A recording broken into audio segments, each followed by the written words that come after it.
And hey, let's hear Brad, man.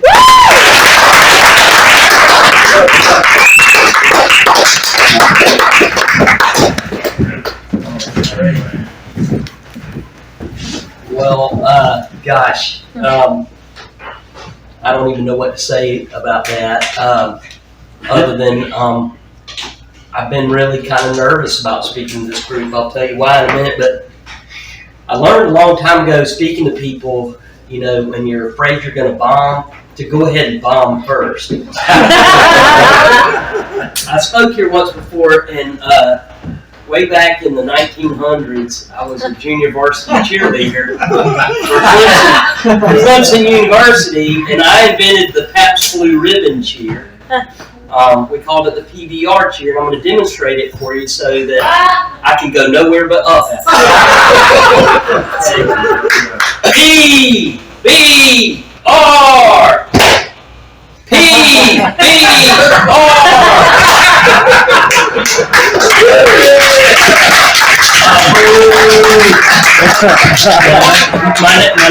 My name is Brad, and I am an alcoholic. Hey, Brad.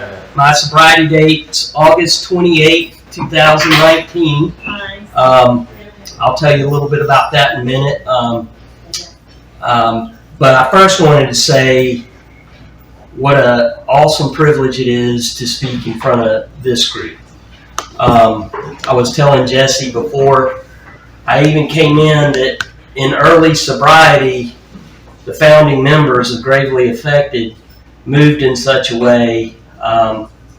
I have such deep respect and admiration. It was a group to me, I guess I'm a high bottom drunk. I always thought about what I did as sort of checkers, and I knew some people in the program that maybe got a little deeper into drinking and some other drugs, and that was chess. And then there was Gravely Affected, which was Dungeons and Dragons, baby.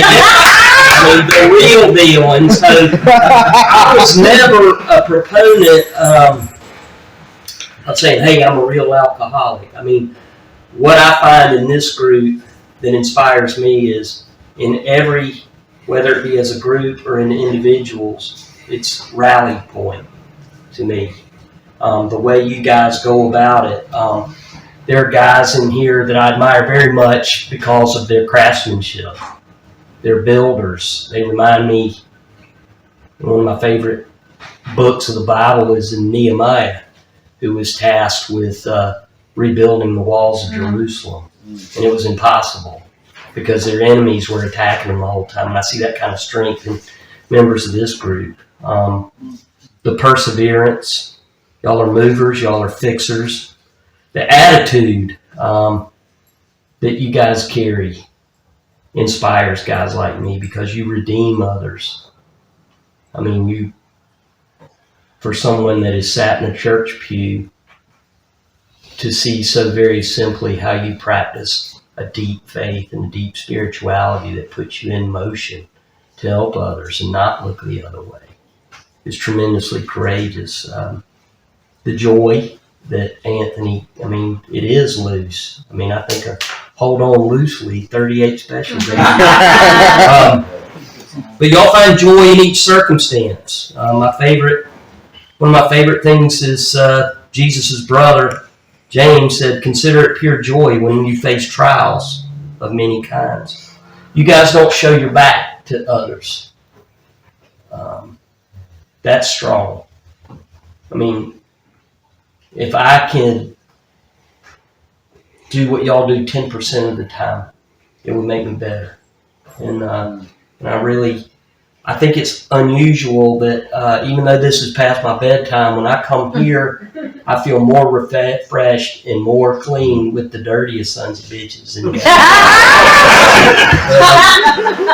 y'all's spirituality, I feel like this group is truly, truly, I say to you, unless one is born of water and the Spirit, he cannot enter the kingdom of God. And y'all bring the kingdom of God here every time I come, just from an earnest caring about each other. And I have a short attention span, and I don't always, John Robinson, who I love just impossibly, I can get in a deep conversation with John solely because he is a deep person. I'm really pretty shallow person, and you're going to hear that in my story. And it's a shortcoming of mine. It's one I've prayed that I could develop a little bit better attention span. But if ever I'm not fully engaged or something, it's nothing personal. I'm just that shallow. But y'all do encourage me to be fearless. I know that in the Bible it says, do not be afraid 365 times. Mm-hmm. But I see it play out here. And I really like that about this group. I know that there's 31 days in Proverbs, wisdom for every day. I've never not come to this group and not gotten wisdom that I could put in my own tool bag. So I remember at the old club, that banner and where it was, and thinking, that's varsity. I'm B squad, and it's really cool that y'all would let me come and talk, because I don't have a history of trauma or some of the things that you guys have been through, but the thing is y'all accept that we have a weakness, we have an addiction. Mine was Budweiser. This is the famous Budweiser beer. We know of no other brand which is so expensive to brew and age. Our exclusive Beechwood aging produces a taste, a smoothness, and a drinkability you will find in no other beer at any price. And then it would say Australia and Europe and Africa and Asia, and then under that America, all in red, white, and blue. And I was like, it appealed to me. That was diversity, equity, inclusion, and it came. So I don't have a lot of dry goods in my past. The reason for it is I grew up in Columbia, South Carolina, which is a town. It is the capital, but everybody kind of knew everybody, or at least there weren't too many degrees of separation. I was pretty sheltered. My father was an attorney. My mother eventually went back to teach school. We had two families. My dad went to Duke on a naval ROTC and baseball scholarship. He got out in the early 50s. My parents were older. They had my sister Peggy 11 years before me. Peggy is a doctor. But my mom put my dad through law school after the Marine Corps. He was a Marine Corps captain. And once a Marine, always a Marine. Mm-hmm. He was tough. I had an Uncle Harry who said, if your daddy had been with King David, Goliath had gotten his ass whipped. He was tough, and he was tough on me. And I think a lot of my rebellious nature, a lot of the pranks, some of them were funny, some of them came a little unglued. I'll tell you maybe a couple of them, but I had a sheltered existence. My sister Julie is just 2 years older. She dropped down on me all the time. I mean, she was the one that told on me, and to get even, I banged most of her girlfriends.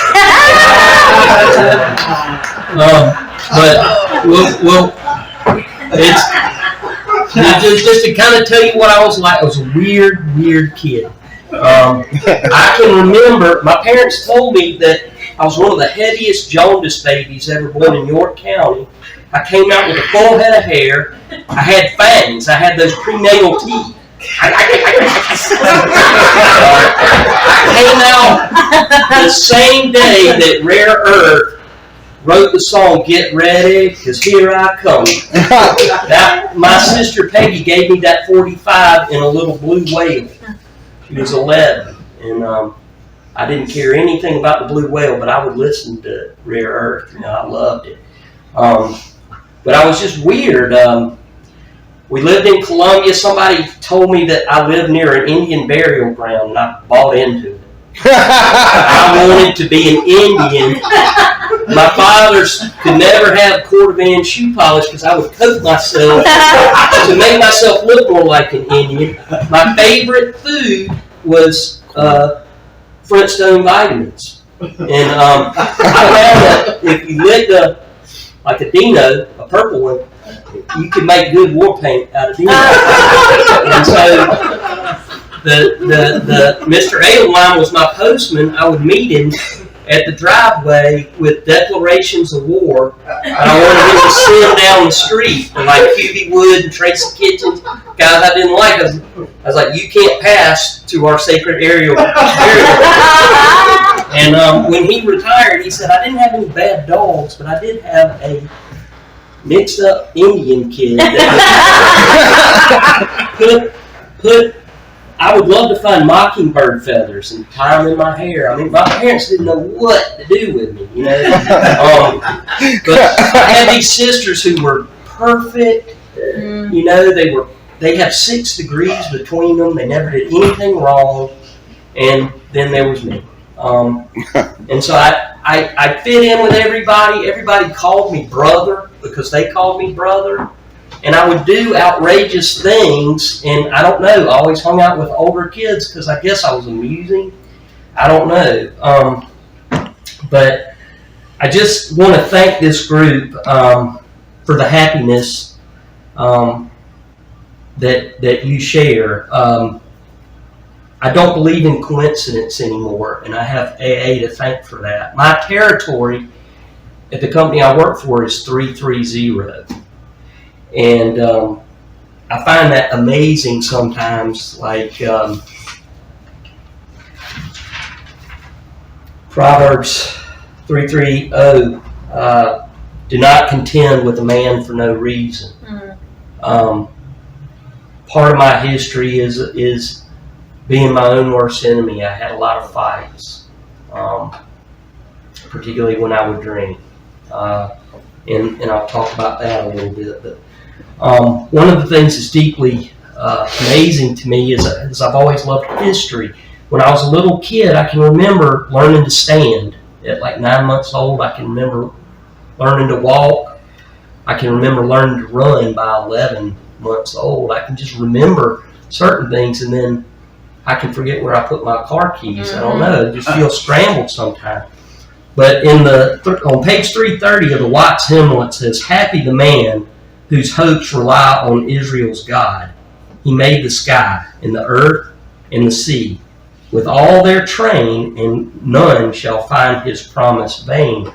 And you guys get that. And I get excited that you do.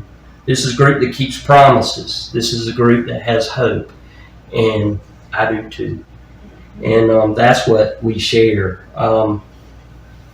Y'all have made a sacred hoop, standing on these promises that we read every day. What I like about this group is you get genuinely, there's a genuineness in AA about being excited for others when things return. Incidentally, that Watts hymnal, I actually have a copy. The Reverend James Caldwell is said to have shouted, "Give 'em Watts, boys," in the Battle of Springfield in 1780.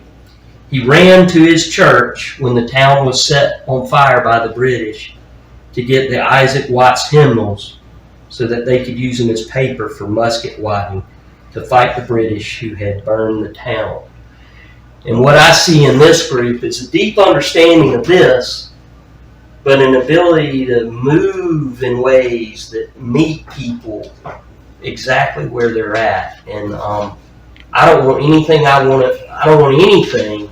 about this to push someone away. I did grow up in church. I have a deep faith. My higher power is God and Jesus Christ. I want to encourage you, not discourage you.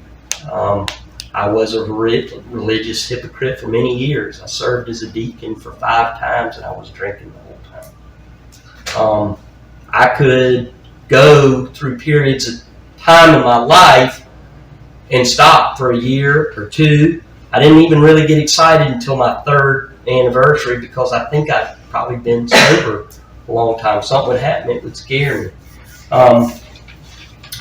But for me, and the main thing that I read early on in sobriety that helped me was the doctor's opinion, because I was 51 when I came into AA. I just celebrated 5 years. Now, Anthony told me that at 5 years, my head would pop out of my ass.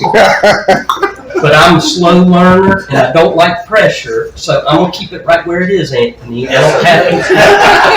But one thing I have learned that there is a solution.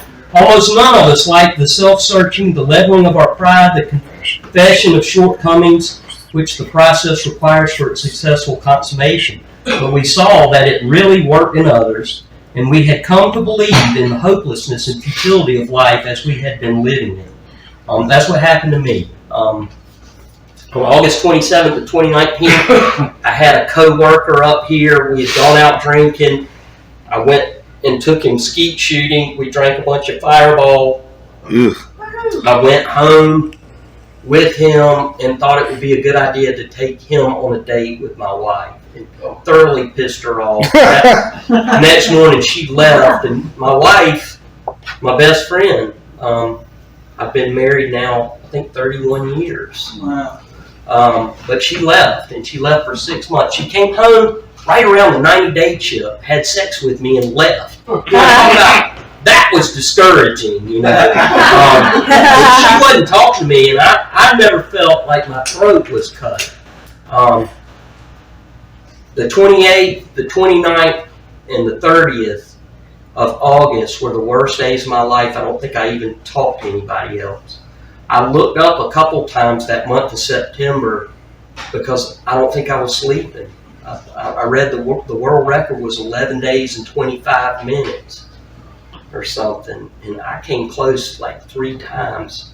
I would like vibrate on the bed. I don't know what was happening. I went to the doctor. I thought I was having seizures. I don't think it was DTs. I can't explain it.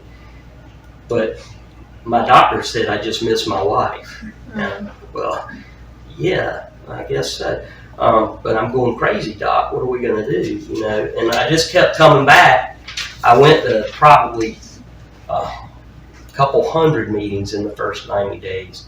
God doing for me what I couldn't do for myself because work was magically quiet. But how I got there was, as a kid, I guess, you know, I talked about Flintstone vitamins, but it really pissed me off that Betty wasn't a vitamin.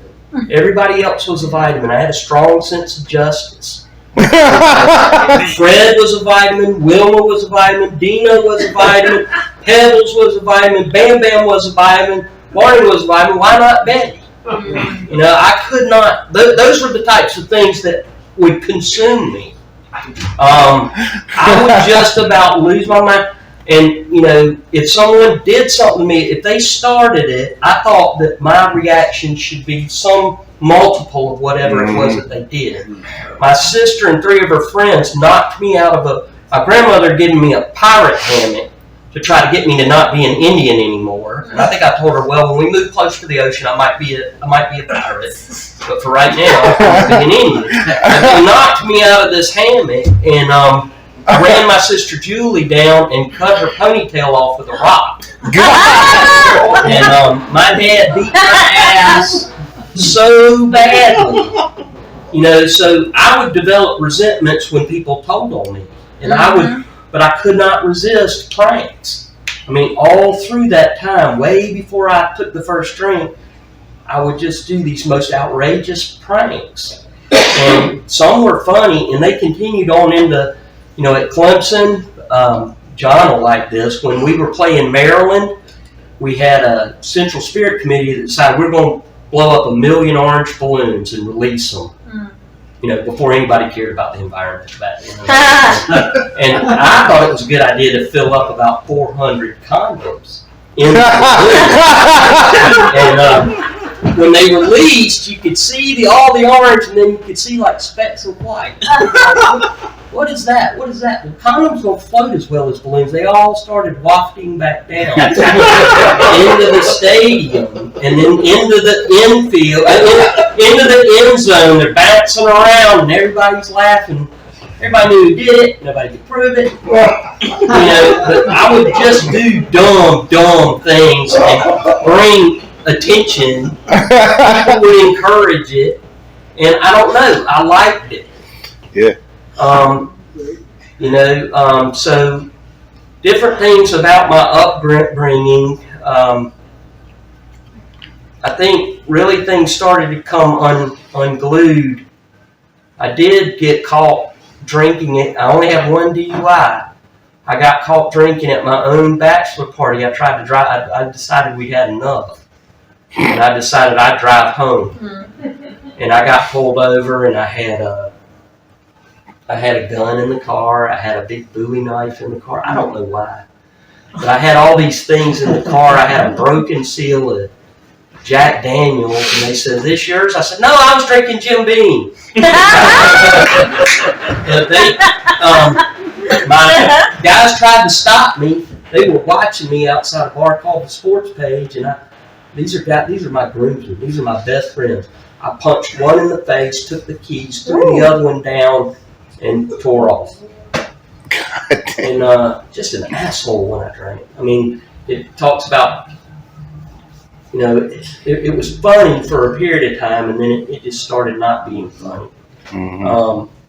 I went from being a good time Charlie to alienating people. Mm-hmm. And I could always seem something about me. I could always seem I worked in bars as a bartender, and so like 1201 parties, we call them, on Saturdays, and Clemson, the Blue Laws made you shut down at midnight, and everybody been drinking all day, and I thought it was my mission to catch up, and it would just be off the chain. But I didn't suffer from hangovers much. I didn't really ever do drugs. I had a girlfriend give me ecstasy. I don't know, what do y'all call those now? Mollies or something? Yeah, MDMA. Well, I started walking around, boom boom. I started walking around on my tippy toes, and I remember thinking that my penis was a elephant trunk. And it operated like a cherry picker. It could like articulate everything. I had sex with her a couple times, and I was like, "What are you doing? You're my member."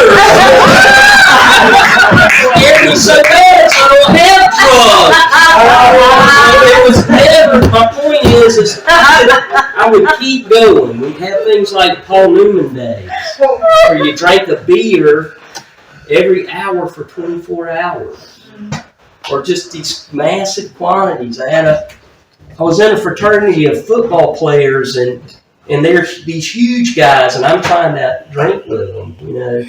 It was just and when I graduated from school, it was a history of screwing up, be a hero, screw up, be a hero. Mm-hmm. When my wife, who's an accountant, decided we were pregnant with my son Ben, that she didn't want to go back to work, I really buckled down. I could really buckle down and work like only alcoholics could work. Yeah. And I got promoted, and all these good things would happen, and then I kept it sober.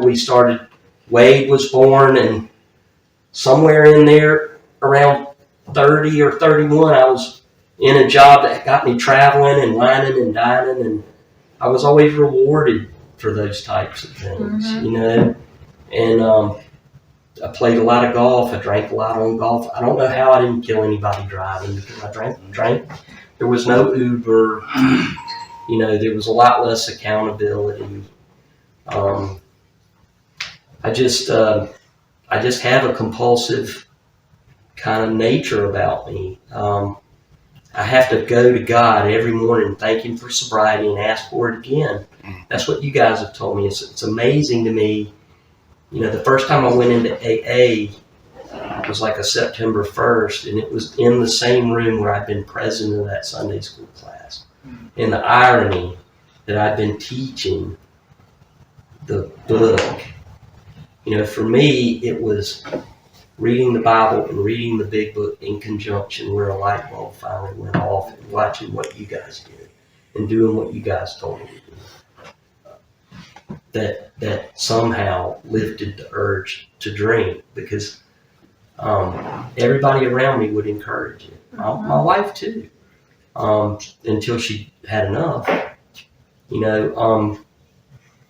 I just can remember just feeling like I didn't think straight. I remember all those pranks, and I think they were cries for attention. I don't know. I remember my first obsession was girls.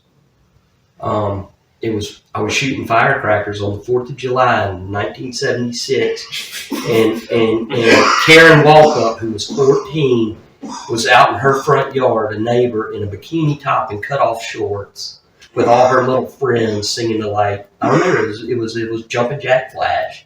And I remember throwing down the firecrackers and saying, man, I need one of those. Got into that, and to this day, if I walk past somebody and I smell like bubblegum flavored lip gloss, it would do strange things to me.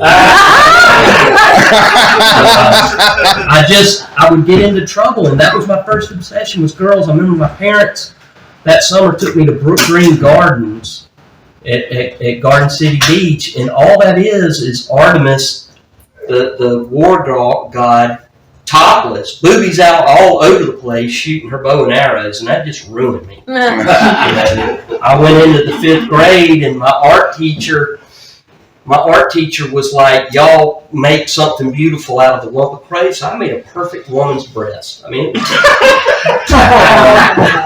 I got in trouble. And the next thing I did to pay back, like that, that's art. I just saw it at the beach at Brook Green Gardens. No, that's not art at the academy. Yes, it's art. No, it's not. I mean, so I drew a wonderful naked picture of a woman and I put her face on it. So I just got more trouble. She got me suspended, and so I knew that if I put they had said, don't put anything hollow in the kiln, it'll blow up. What I heard was, well, it'll blow up. So I made a perfect earth, and I filled it with pennies and popcorn kernels. And it blew the whole canteen. The kiln, it was red dust all through there. I mean, I would constantly get in trouble. And it was like that for a long time, but it was just bad enough to not get me in deep trouble, you know. And I can remember when my family moved to Florida, that's one thing that happened when I was in the 10th grade. I'd gone to the same school. My dad changed jobs. We moved to Florida, and that really disturbed me. What happened down there was the first time I ever drank beer, it wasn't about the beer, it was the girl. It was after a Pony League game. I've told this story before. People think it's funny. She asked me if I had any speed. There was a girl at the party. It was the only girl short as I was. She asked me if I had any speed, and I was in my Pony League. I mean, it was like Dazed and Confused or something, you know, that movie. I was like, no, but I stole 2 bases tonight. No, I don't have, you know. And I ended up having a half a can of beer, and that girl terminated my virginity. And then it was like 2 years before I could find a girl to do that with me again. You know? But when I moved to Florida, I got in a much bigger school, a much less sheltered environment. There were drugs there. I had a kid on my wrestling team that got caught snorting cocaine on the wrestling mat. Wow. I knew people that would do drugs, but I'd never done drugs. But the drinking. Because I didn't do drugs, and I was like, you know, my favorite thing was to pop a can of beer and say, just say no. That was what I did, and there are people now that will still come up to me at like a Clemson game and pop a beer and laugh at me and say, I know you. And I'm like, really? And they'll say, just say no. In church, I'm like, oh my God, still some of these people living. I was like, yeah, have a good time, don't wet your pants, you know. But down there, what happened was I tried to fit in by getting into a lot of sports. I'm going to get to the sad part of my story. I was wrestling. There's a guy that was a better wrestler than me, but I moved him onto his back and I felt his neck pop. Oh. And that sobered me up. I mean, I would get in a little bit of trouble And they would make you, back then they would make you wash the cop cars or wash the fireman's stuff, and that wasn't much of a deterrent because the girls knew where the bad boys were. They were washing the cars and come out on Saturday and wave at them and all that. And so that wasn't much of a deterrent. But when I broke that kid's neck, he ended up he had a degenerative disc or something in his back. But his friends didn't like it. I had a little bit of a bad reputation at that point, and they came and they spray painted our house. And my mother, the move wasn't good on her, but she was worried about how my dad would react. My dad never beat on me or anything like that, but he was very stern, and she was worried about his reaction. I can remember her out there crying as we were trying to paint the stucco. And later,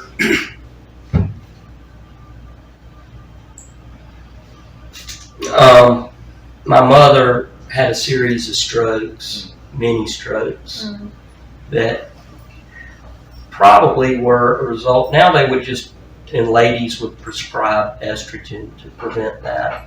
But she went through menopause early, had some mini strokes, and it ended up kind of becoming Alzheimer's. So my last lucid conversation with my mom was the night I got married, and she had just said, I'm so glad that you've married into a Christian family. But after that, she was there but not there, and she lived another 10 years and continued to deteriorate, and make it matter. And in a moment of weakness, my dad suggested that all the trouble I'd caused them maybe caused her strokes. And I really didn't confess that to anybody until I got a sponsor in AA. And I don't know why bad things happen. I deserve anything bad that happens to me. I hear stories. I do not deserve grace. I'm so thankful for grace. But I couldn't understand why God would let that happen to my mom. She cared about me so much. She was just a wonderful mother. And losing her at such an early age, and then it just seemed cruel. During that time, my father, I didn't have a great relationship with my dad. I could speak all night about that, but he had to get his leg amputated and trying to take care of my mom and doing a lot of courageous stuff. And what I've learned is that the nicest thing you can do somebody is accept help from them. My father wouldn't accept a whole lot of help. When we had to do something with her, I had worked really hard and saved up about $110,000 in a Merrill Lynch fund. And my mother blew through that in 90 days trying to get her help. He just would not accept, that she was gone. She was still living, but she was gone. And he had to retire early, so instead of being financially set, they were in a lot of trouble and financially, and that put a lot of pressure on me as a young man, us trying to figure out what to do. It put a lot of strain, a lot of ugliness between my sisters and me. We've since, I'm gonna change to experience strength and hope here, but I could go on about my drunk logs, and I was my own worst enemy. It kept. I did have a couple times where I thought I was going to stop. I remember getting in a fight with my wife. I was on the road, and I was in a Holiday Inn Express, and I looked up at the ceiling, and I saw these sprinklers, and I was like, I wonder if that phone cord will hold me if I hang myself. And I was too big of a chicken, and I'll tell you why. As much time as I'd spent in church, I didn't have a spiritual. My spirit was dead. My body was alive. But about the only thing I could recognize was anger that manifested itself in fist fights with strangers. That was the way I kept off of my family.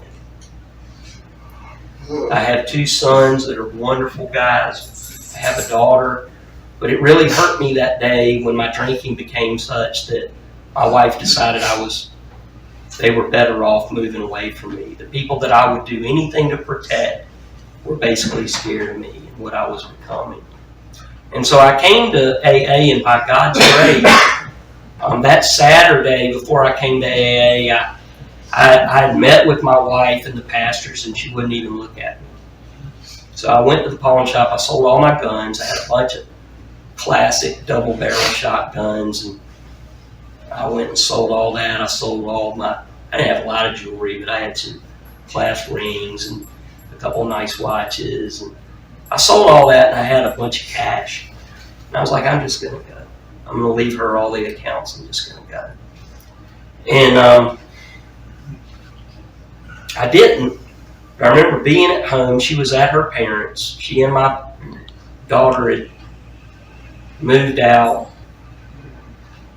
I remember going up to my daughter's room and just start to cry. I came downstairs, and it almost felt like I had almost I won't say it was a white light, but I heard myself screaming that I was sorry. And the next day was a Sunday. I didn't walk off. I didn't go, I was alcoholic thing. And I was like, well, I'll just go up there and get on one of those king crab boats or something. I was going to go be on some, I was such an idiot. But I felt so bad. I was just, I really don't care. I mean, somebody will pay good money for somebody that'll swing from a boom and doesn't give a shit if they die. Yeah. But I went to church, and that pastor, he's still my pastor. Understand this, I got kicked off the deacon board. The friends that I had at the time thought it best that I not be on the drink. Now, I'm admitting that I'm going to get sober. I've been drunk for the last 15, 20 years being a church officer, and now I'm telling you I'm getting sober, and now you're kicking me off. Yeah. Anyway, the people in this room that picked me up and told me it was going to be all right, Richard Martinez said a prayer at the church, and all of a sudden their plumbing backed up. And Sicilian curse. But let me tell you, I love those people. I still go to that church. It's because I've learned something in this program. Yep. Is that if I seek God, I find Him where I seek Him. Yep. Okay, and so that's where I just go to worship. But I come to AA for the same reason. God shows up through you guys, and I love you so much for it. But I can't even articulate into words sometimes how I feel about you folks, and I won't even try. And that's a failing of mine. I'll go too long without telling people I care about them, and I'm ashamed of that. And I don't know. It's one of the things I'm working on to say, hey, you've made a difference in my life, because it's just, I don't know. It's hard for me to express. That's why I goof off all the time. But if I don't tease you, it's probably because I don't know you or don't like you. But, I'm going to wrap it up here. How am I doing? I'm almost out of time. Yeah, it is a good time. But something I wanted to share with you, something I carried that Richard Martinez, when I first went into AA in my old Sunday, this is God. Who I see is Richard Martinez smiling at me.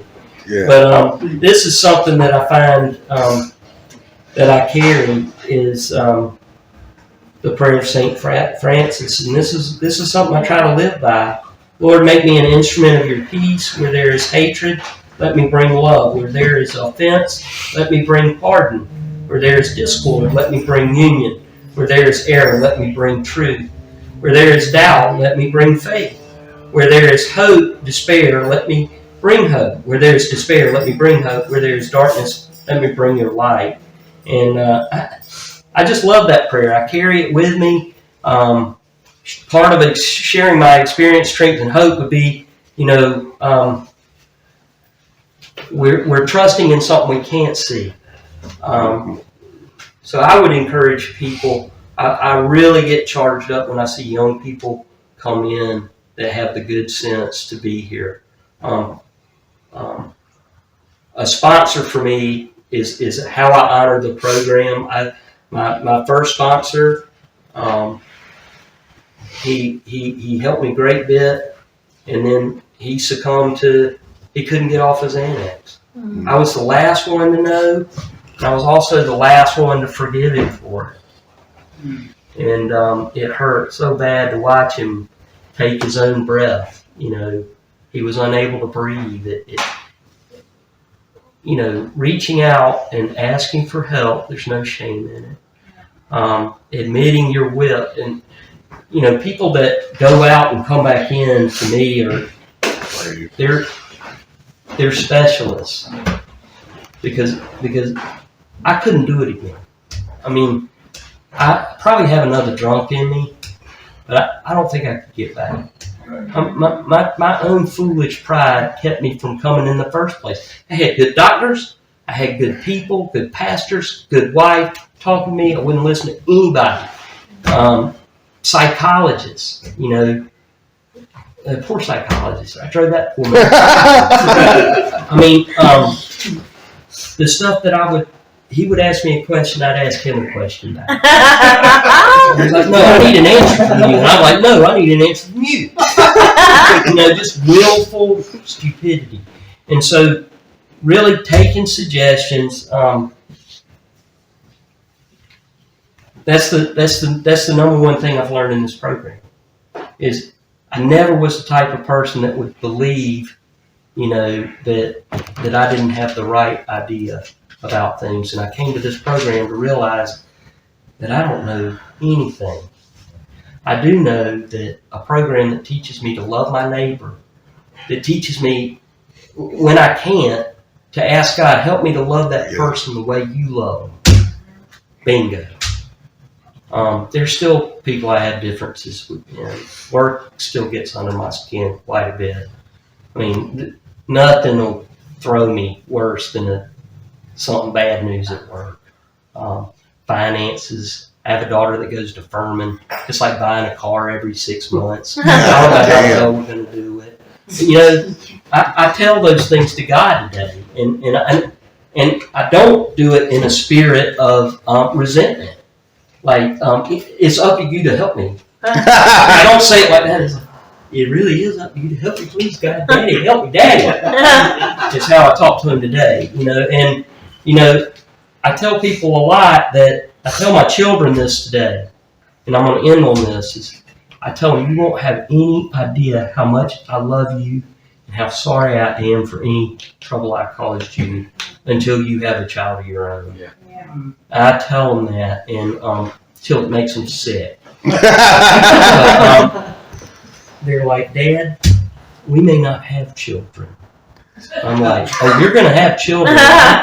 I'm going to go get you a Haitian baby to raise. I'm going to be a granddad. I got sober to be a granddad, man. So, anyway, that's all I got.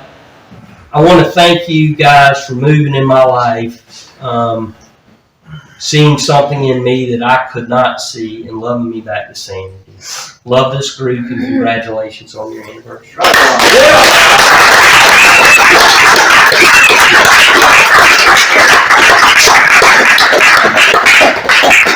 Love you, Mr. Wilson. Love you back, man. My head's still up my butt.